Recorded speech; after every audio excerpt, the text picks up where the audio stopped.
Assalamu alaikum. Malam Bello na kwana tashi lafiya da gida alhamdulillah. Na ji daɗin wanga gayyata da yake kuma na kai wajen ka sha. Shi yasa kullum shi hankali yana da kyau. Gaskiya ni ɗan uwanka ne na jini sosai, amma kowa yana nashi bangare na harkar siyasa. Kuma hana sa mun rabu da juna ba, still muna tare. Shi yasa ka gayyato ni kana ra'ayin wanga tafiya na, shi yasa ni ce to bari in yi niyya zo in je gidanka amma ga ra'ayi bayani gare ka yayi. Assalamu alaikum jama'a, sunana Bello Muhammad dan mai hadiya wuri. A matsayina na cikakken dan PDP a da, ni ban taɓa yin wani siyasa ba in ba PDP ba, saboda PDP na gaje ta ne ta uwa ta uba.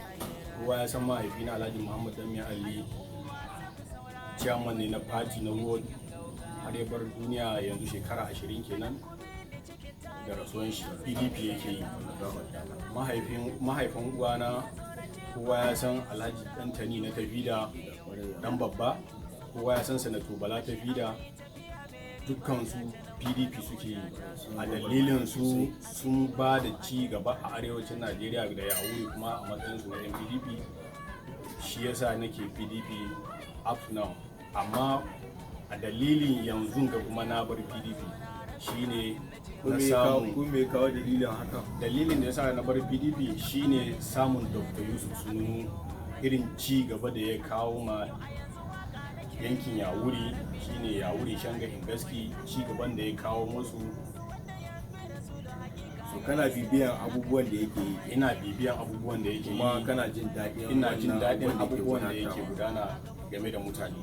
To a dalilin da yasa na ce na bar PDP na kuma APC. Barka da zuwa. Barka, na'am da kai, kamar wanda suka daɗe ciki haka kake. Insha Allah.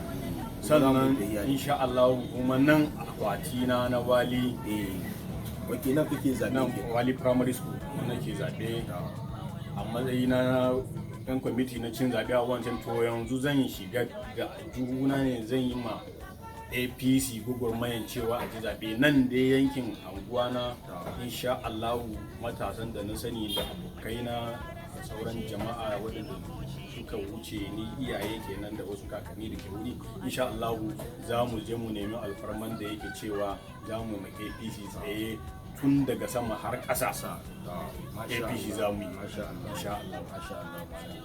Ji daɗin wanga bayanin da kai, kuma muna maka barka da zuwa.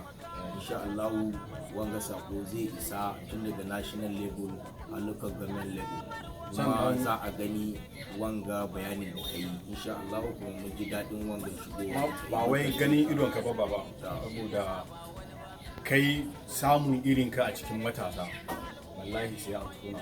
Saboda tun kana karamin ka mahaifi kake gare ni, amma na girme ka, amma irin da kake yi kake da amana, wallahi ba kowa ne ke da amana kamar da kake ba. Na gode wallahi ba. Allah kuma ya kara ba mu kamantawa. Sannan kuma baba, akwai wani abun da ya sa na ƙara son Dr. Yusuf Sununu. Me shi abun nan? shine nan angon muna da marasa lafiya irin masu ciwon shuga, masu hawan jini, kuma dukkan su kowa wallahi tallahi masu matsalan ido, kowa yanzu in ka je kana magana sai dai ka ji ana san barka. Mu dai babu da aikin da za mu ce ma, aikin da muka yi shekaran jiya kenan na auki wallahi shine mun ji daɗin aikin nan. Nan cikin gidana akwai mutum sun biyu, a nan cikin anguwa akwai mutum sun fi mutum 20 waɗanda yake cewa wanda ke da wannan lalura. Duk wanda ka tafi ka je kai ma magana ka tambaye shi wai menene kake ganin ci, sai ka ji an ce mun ba mu da abin da za mu gaya mu da kai sai dai Allah ya ƙara daɗa shi ya je gaba. Shawar giwa yau manoma suna son barka da tabe bari kowa ba.